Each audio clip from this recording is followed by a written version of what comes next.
We all met up in Istanbul. The UK people that were on a convoy started out of the UK, out of Britain, and they met us there early in December. And the idea was we were going to go down through Turkey, down through Syria, down through Syria and Damascus, through Amman, wind up in Aqaba, and then go by convoy, or take our convoy through the Sinai up to Al-Arish, and then from Al-Arish into Gaza. This is Gaza, the Gaza Strip right there. However, what happened was when we made the trip down to Aqaba, we got down to Aqaba, and then the Egyptian government would not let us cross into the Sinai. And clearly they were concerned about, possible political uprising from their own people, because here you see 500 activists coming in with vehicles and so forth to Gaza. I'm sure it was mainly political. But of course, as we all know, the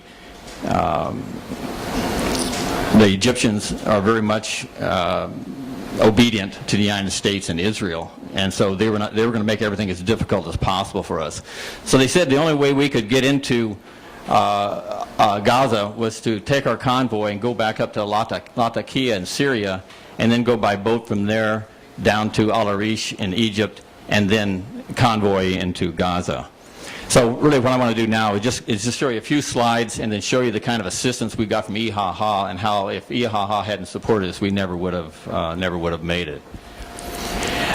Here again, I don't have the greatest pictures for everything I want to tell you, but basically IHH has a headquarters. It's a 3-story headquarters in the center of Istanbul. It's a really nice facility. This is the only picture I have. It didn't begin to show you the whole facility. But this is the, I'll tell you, it's kind of hard to see from this angle here.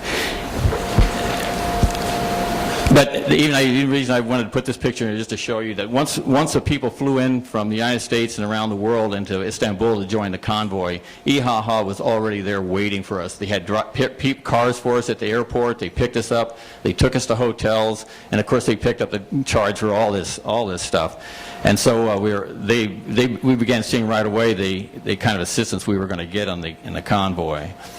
And then IHH had organized people, they'd organized buses, all kinds of facilities to take us all out to the Greek border to meet the convoy coming from the UK.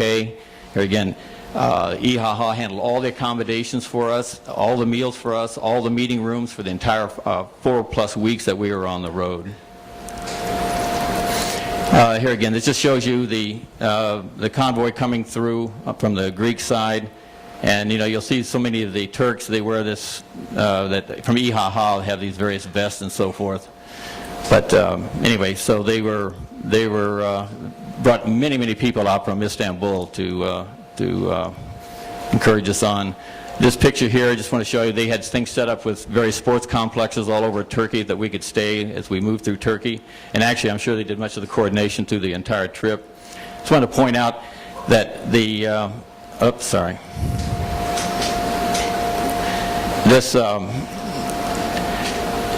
had volunteers that, from IHH, and you see all these blue sleeping bags and so forth, and those are all IHH or IHH members.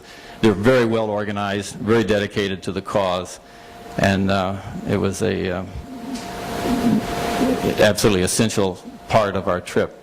IHH provided a semi-truck with tons of supplies, humanitarian aid. This is one of the semis they had. They also provided 50 other vehicles, plus all the drivers necessary.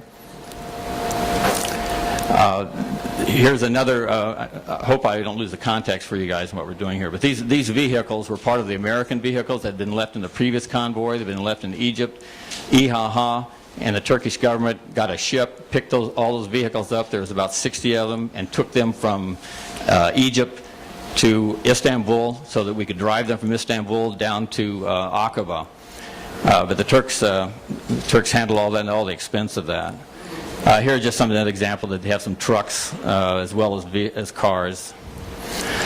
Actually, what happened, as I said, we didn't couldn't cross into Aqaba, so we had to go back up to Latakia, Syria. And here again, this was not planned whatsoever, but the IHH and the Turkish government provided an ocean-going ferry to pick up all the vehicles. And at this point, considering what the UK people had brought in, and plus what the Turks had added, and so forth, and all the American vehicles, we had about 150 to 200 vehicles, and they brought in this ocean-going ferry that was on its way from Libya, in just a matter of a few days, and picked up all the vehicles. At the same time, while they picked up all the vehicles to take to Egypt, these ferries will not take people, will not take passengers. So here again, the IHH and the Turkish government provided charter aircraft, and they flew all of us from Latakia to Al Arish, Egypt. And once we got into, go back a second. Once we got into Al Arish at the airport, where we thought we have it made, all our vehicles were already in Egypt. We had 200 vehicles. We had all 500 of us were either in Al Arish or on the way. And what happened when we got into the airport, Egypt started their normal process of slowing everything down. They took all our passports, and they wouldn't let us out of the airport. And this is, I've talked a lot about the contributions that the Turks had made and IHH had made up to this point, but this is the time where you start really seeing the resolve of the Turks to support not only the convoy but the people of Palestine and the people of Gaza. I mean, if they wouldn't let us out of the airport, the Palestinians, got up along with some other people from other countries as well and caused such a ruckus around midnight that the Egyptians finally backed down and let us get out of the airport. So here again, the Turks are very determined. I mean, they're very organized, they're very methodical about what they do, but we're going to succeed. So when we finally all got in, this is the port of Al Arish. We had, here again, we were all feeling very good. Now we had everybody there, we had all our vehicles there, and we thought that we had real success. We had it in writing from the Egyptians that they would let us go from this port into Gaza. They said that would happen. When they got there, we got everything there, they locked the gates. And they basically, and we'd been on the road for a long time, so we had basically there with running out of water, running out of food, and they locked the gates of the port so we couldn't get out. And the way the port is constructed, you just had two big iron gates and a big port area, and it was another open-air prison is basically what it was. Well, the Turks and others, but I mean certainly with the leadership of the Turks, I mean here again we were illegally being kidnapped or illegally imprisoned, and they just are not going to accept it, So the gates came down, and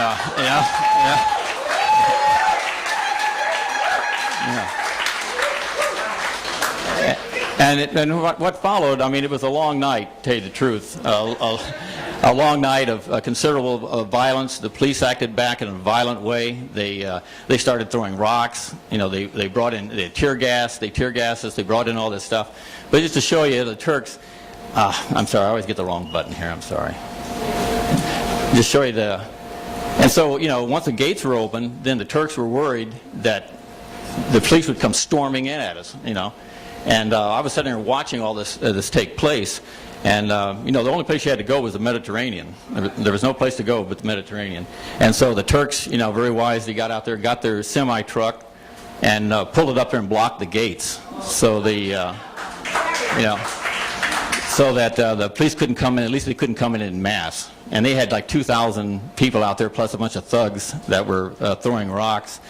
And this is just showing, I mean, this is like they took it out on the Turk truck there, smashed the windshield and so forth. But anyway, that's here again, once again showing the resolve that the Turks had and showing how important it is. In my opinion, I mean, with the Turks and what they've done, I mean, it's a game changer. Not only do you have IHH, a major world charity that has, that works in 100 countries around the world, but you have the Turkish government behind them as well. I mean, this clearly is potentially a significant game changer.